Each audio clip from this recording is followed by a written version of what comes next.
welcome to another episode of the Korea podcast. I'm Jack, located in Ulsan, South Korea. Today is the 28th of February. It's the last day of February. Nice day, finally. It looks like spring is finally here, which is great to see because I'm sick and tired of the cold weather and everything else that in between that comes with it. The Korea podcast is a podcast on which I talk about anything and everything related to living and working in South Korea. More recently, I've actually just been talking about the news. In the past, I've done some interviews, which was great. I haven't done some in a very long time, but hopefully that's gonna pick up some time in the future again soon. In the meantime, the Korea podcast is sponsored by Shane English Korea. If you are interested in starting and operating your own language school here in South Korea, then please make sure to give me a shout, get in touch with me. My wife and I run a franchise here that is a global franchise of over 300 schools nationwide, internationally.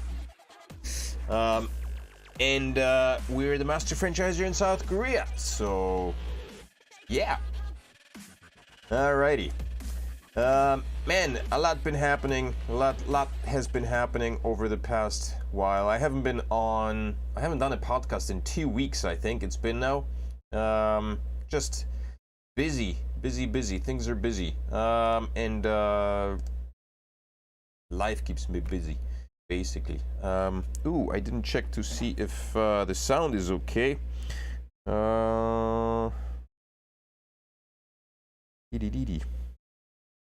Let's check the sound.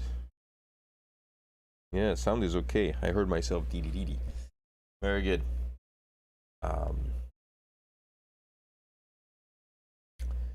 Well, we're gonna kick off our podcast with the usual fantastic looks at failed parking in South Korea. As soon as I find a folder to open for you fine people.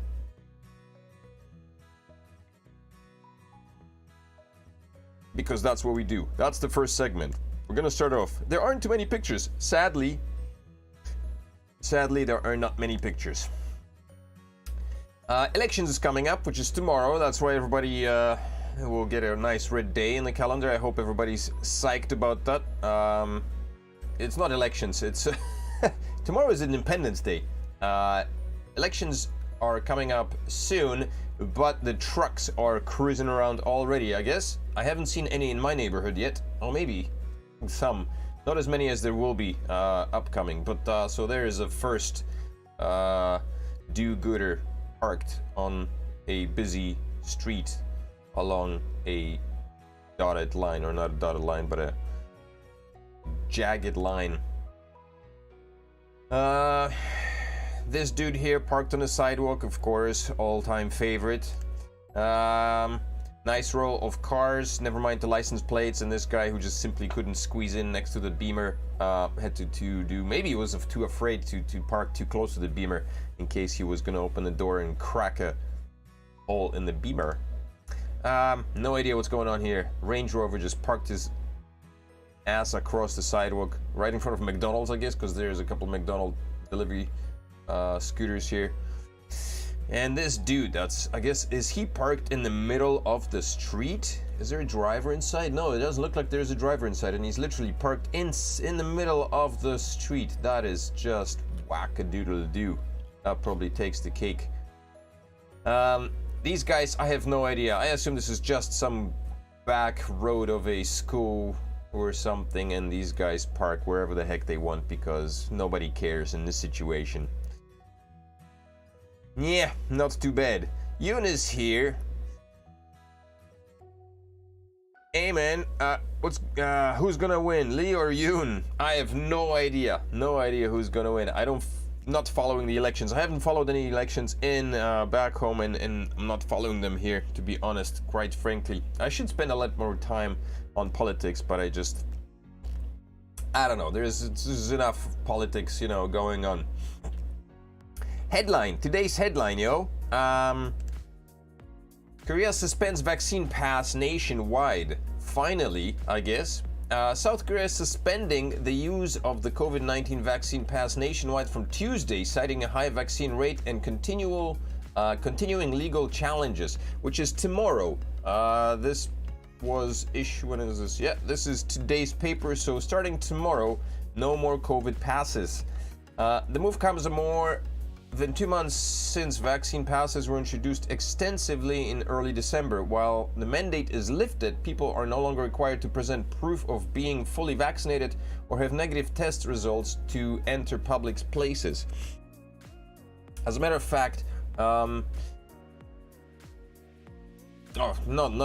just in addition, I saw a video, a TikTok, or somebody posted a TikTok from Hongdae, some girl who was trying to get into, it was denied entrance into a club in Hongdae on the idea that she's a foreigner. I don't know if it was something to do with with COVID right now, but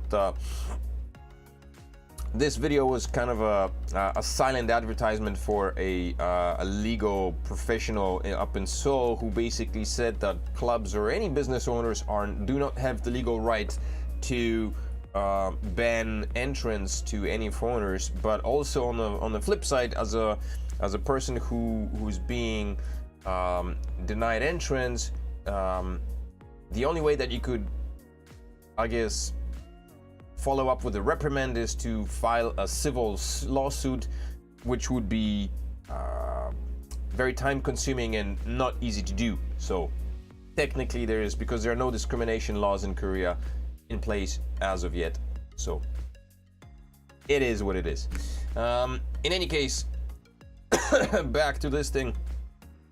The Ministry of Health and Welfare on Monday said the passes were being scrapped for the time being in the wake of growing discord over their necessity amid a high vaccine uptake. So people are getting vaccinated. There's a lot of people who are getting vaccines. I don't know what the percentage is now. I guess a few months ago it was in the 70%.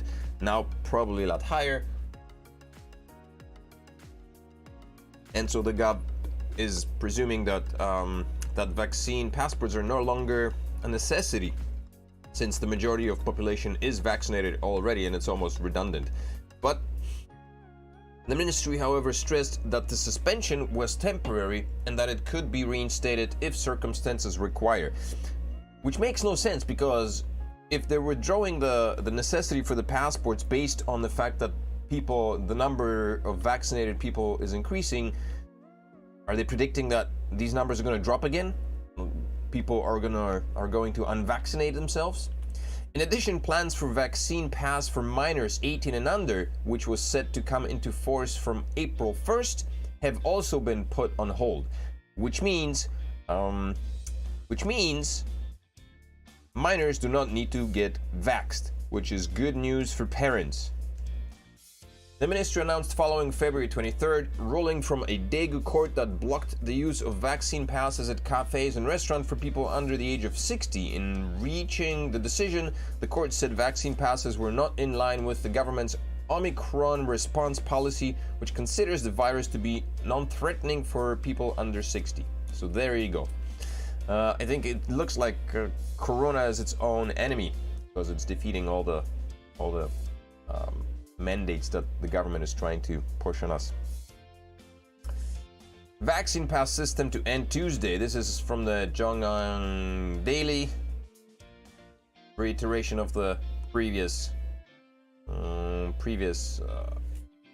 article. And I guess the passports were suspended a little while ago, so I guess they were not functioning at 100% capacity. So question is whether they were actually all that efficient or not for the 2 months. Whatever. Education Ministry eases restrictions for students. There's another uptake. Man, this is painful. Not a fun experience at all. I dread it every time. Unvaccinated students living with confirmed COVID-19 patients will be allowed to attend in-person classes starting March 14th, as part of the Ministry of Education's new guidelines announced Monday. Schools will not penalize students' COVID-19 related absences from the new semester onward. Also, from March 14, students can attend classes in person even if their family member has been infected with COVID-19. The Ministry of Education announced more details to its response against the Omicron variant spread on Monday, including attendance guidelines, and testing protocols. So, I guess in the past, students, if your parents or if you were living in a household and somebody had COVID, then you were banned from school for the next, I guess, 2 weeks or something like that, whatever the incubation period is for that sucker. But now, apparently that's no longer the case, so kids can go back to school as long as, I assume, they have a negative test result, I would imagine, possibly. So that's good news. What else is happening? Korea becomes WHO's global vaccine training hub. Korea is also, if you are still in the market for vaccinations, and if you haven't been vaxxed yet, and you are still looking to get vaccinated, and you don't want to get yourself shot with an mRNA vaccine, then Novavax, which is a Korean-made vaccine. I think I talked about it a little while ago, a few podcasts back. It's a Korea-made vaccine. I believe it's a Korea-made vaccine, or it could be a Vietnamese one. I don't remember. I think it's a Korea-made one. But it is made on using proteins from the virus itself rather than the mRNA technology that so many vaccines, Moderna and Pfizer and whatever else, are using right now. So I think the people who were concerned about the use of the mRNA technology in the vaccines can rest assured that the Novavax is at least somewhat safer. And apparently, I think I read one of the articles that I was reading about it said that the efficacy results for that particular vaccine were a lot better than the mRNA vaccines. So, but Korea becomes WHO's global vaccine training hub. Yeah, we've become Korea has become the training ground for the guinea pigs here for WHO. While vaccines and treatments remain vital tools to combat the ongoing global health crisis triggered by COVID-19, inequitable access to medical resources have hindered pandemic responses in low and middle income countries. Blah blah blah. No idea. The Ministry of Health and Welfare announced recently that Korea has been selected as the World Health Organization's vaccine training hub to serve low and middle income countries to produce biologicals such as vaccines and treatments for COVID-19, as well as in preparation for future pandemics. Great. See, we're gonna be the guinea pigs for testing grounds for all the vaccines and all that stuff. That's what we need.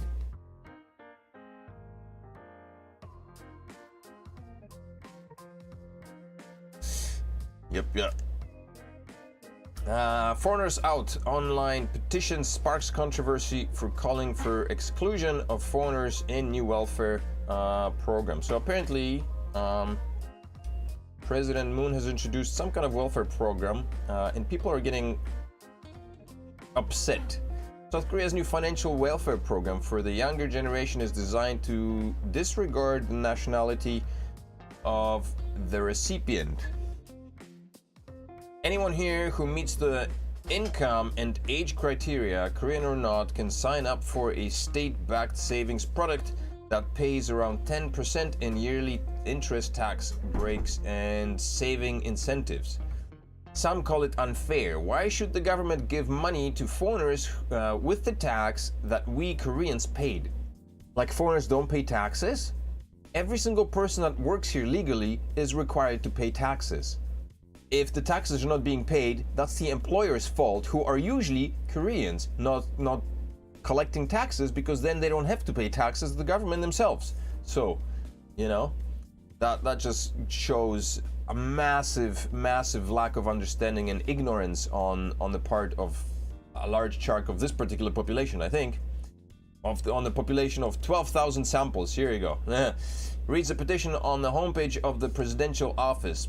Posted Thursday, it had garnered over 12,000 signatures as of mid-afternoon Monday.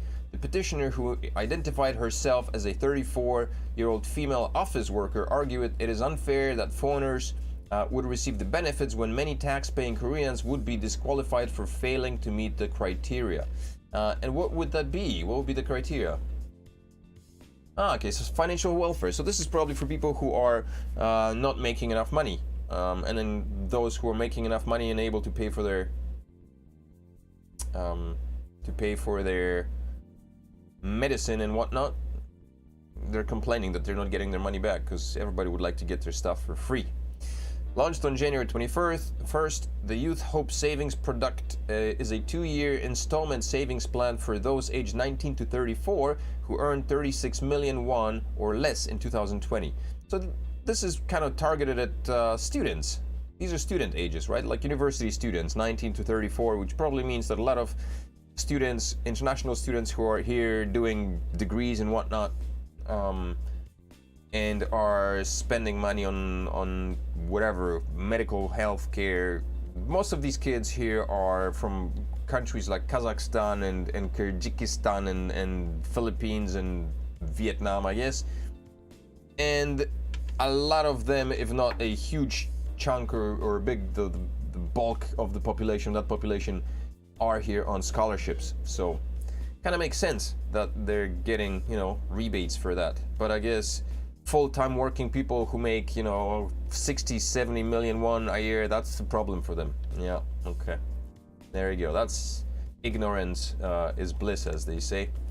Samsung Electronics unveils Galaxy Book 2 virus-proof laptop with stronger Wi-Fi. Oh yeah, that's what we need, a virus-proof laptop. I don't think that's gonna happen, but I don't know. I wonder what's gonna be running on Microsoft. My goodness, nothing's gonna prevent Microsoft from being virus-free. Samsung Electronics Monday released Galaxy Book 2 Business, a laptop mounted with Microsoft and Intel's antivirus programs, an advanced, what is it, 6E Wi-Fi. 6E, forget 5G. People crying bloody murder 5G, man. This is 6E, holy macro. The next one's gonna be 7 ABCDEF. No, we're going backwards. So this was 5G, 6E, 7C, I guess. Targeting remote workers who remain vulnerable to cybersecurity threats and slow internet connections. During the annual Mobile World Congress held in Barcelona, Spain, the South Korean tech giant announced the release of Galaxy Book 2 Business installed with layers of protection from Intel and Microsoft. The laptop, which only weighs 1.5 kilo, is equipped with Intel V Pro and Intel Hardware Shield. Very cool. And anybody who just dabs in computers is going to be psyched about that, I bet. Maybe, maybe not. What else is here? Putin. Oh yeah.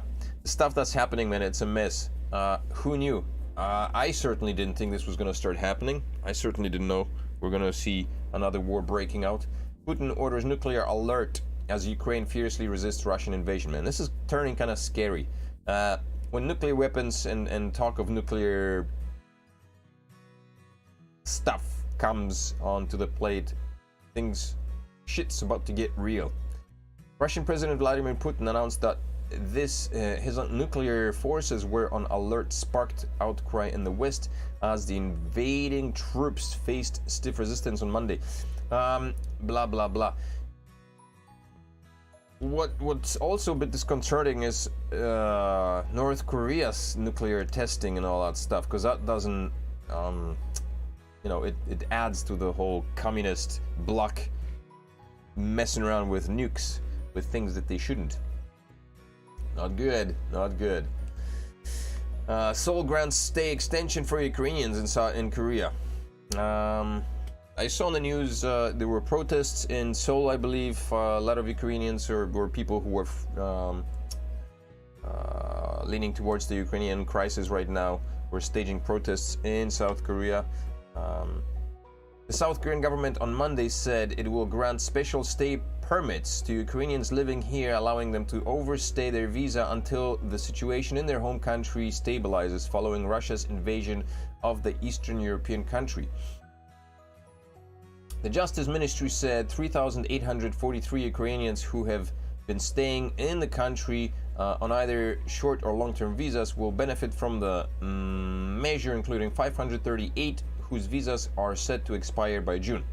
I wonder if there's going to be any outcries about these people overstaying their visas, like there was for the Afghani special, not refugees, but special.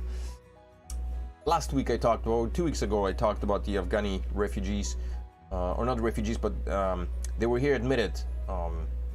I forget on a special visa by the Korean government, and people, the parents here in Ulsan, were crying out that their kids are being put into the same schools as their own kids.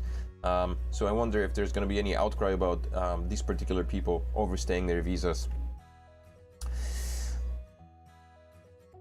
Let's check comments quickly, because I see there's some I have to buy a new $500 Wi-Fi router every few years now to keep up. Yeah, Lisa says it is scary. Yeah, it is scary what's happening. It's and I saw Putin just talking about stuff. Just keep catching glimpses. There's a lot of, when you go flip through TikTok, I sometimes flip through TikTok just to see what's there, and I swear to God, the past 2 days was just nothing but Russia and Kiev, Russia and Ukraine videos. Pretty shocking. And you see a lot of videos about of Putin talking about this and that, and he was making some, you know, he always comes across like trying to be so reasonable and well put together. And to be honest, for the most part, when I watched him, you know, he seemed like a reasonable dude. And so this move, it feels very unreasonable. But I guess from his point of view, you know, the reason why this is starting is because Ukraine was trying to get into NATO, right? And there was the threat. And I guess Russia perceives Ukraine as the buffer zone between itself, in that particular region, as itself and the Western or Eastern Western Europe, which is similar, in that sense, kind of Ukraine becomes similar to North Korea, I think, between China and South Korea, or the Western powers. But yeah.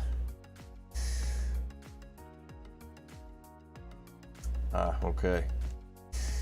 Korea joins US-led sanctions to ban Russia's access to SWIFT. This is an interesting article. So SWIFT is the form of payment that banks do between well, that people can transact between banks and money internationally. Korea has decided to participate in the international community's move to block select Russian banks from a global payment network as part of effort to stand in line with global sanctions against Russia for invading Ukraine, Seoul's foreign ministry said Monday. In addition, Korea also plans to ban export of strategic materials to Russia. The decision came days after the United States and its key allies, including Germany and Britain, announced Saturday local time that they would remove some Russian banks from the SWIFT bank messaging system. And this is an explanation of what SWIFT stands for. It's a long one. President Moon Jae-in said Thursday that Korea will join international sanctions against Russia and protest against its military aggression. The Korean government will join the international community. Right, that's what he said. There is widespread speculation that the SWIFT exclusion will hit Russia's economy hard immediately, as it will need to use a telephone or a fax machine, or they could also start using crypto. And there are some articles for and against it. But another problem with this SWIFT dilemma is that it's, you know, SWIFT sanctions on Russia will be felt in Korea as well, because clearly Russia and Korea are pretty closely knit to each other. I mean, we've got 50,000 crows flying in here from directly from Siberia every single year to migrate. So there's a lot of business going on between South Korea and Russia. Koreans are very good at doing business, so there's a lot of people who live in Russia and, you know, import, export and stuff. So it's not only Russia that's going to feel it. This will affect things globally, because I mean, Russia is not the only. Russia is a huge exporter of goods. Germany itself apparently relies, I think, relies 90% of Germany energy is imported from Russia. So having sanctions like that will heavily impact countries like Germany, for example. I don't know what other countries, but I mean, this is, you know, these are money transfers that will not be fulfilled, transactions that will not be fulfilled, and So whatever else comes with that. So it's not just going to be, this will not only affect Russia. Russia is a massive country. It's a huge power, global power, with wide reaches, and whatever sanctions are going to be placed on Russia, you know, those sanctions will be felt globally. So I guess we'll wait and see what happens.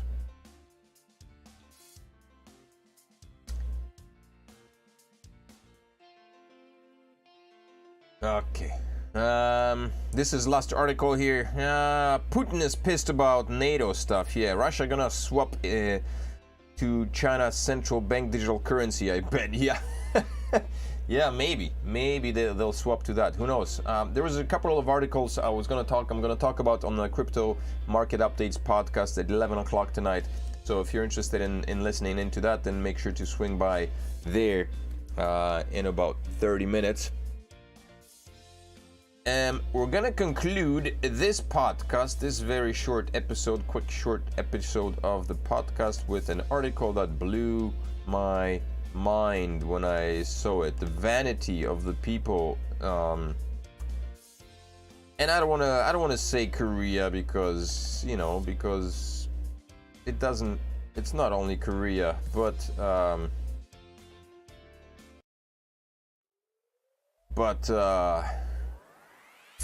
sadly, check it out. This is Singles Inferno, why fake rich girl Song Jia enraged South Korea. So this girl, apparently she's an influencer, YouTube influencer, and she was cancelled for wearing fake designer clothes. So apparently this girl, I guess pretty girl, she appeared on some dating show, you know, immediately started turning heads. People were loving her because she's pretty and well endowed and all that stuff. But then it slowly turned out that she was not wearing, the clothes that she was wearing were not authentic fashion designer clothes. And people started bashing her, and basically, you know, netizens pointed out other elements of her wardrobe, and within days she had to respond to the allegations. So basically, people started pointing fingers at her, saying that the clothes she was wearing, they were not necessarily brand names like as they looked to have been. I guess she was, you know, wearing bootleg copies of whatever Coco Chanel's and stuff, and people just ripped her a new one. Vanity, man. If you're on TV, you gotta look the part, or else. So that poor girl went, I guess her short-lived career went down the shooter. Right. Well, Lisa says, ha, like the crows care. Yeah, the crows don't care, but they're still Russian crows, and they come here for business every year. All right, guys. That's it. Very short podcast. Thank you for tuning in, Lisa and Be, the man whose name I do not know. I hope to see you next week. And if not, make sure to smash up the like, subscribe to the channel, and I will catch you in about 30 minutes at 11 o'clock. Head over to the Crypto Market Updates channel and check out the crypto updates for this week. We're going to be talking a little bit more about SWIFT and Russia and how that's going to affect Russia's payment system and maybe the crypto sphere. Alrighty. Thank you all for tuning in. We'll see you next week. Bye-bye.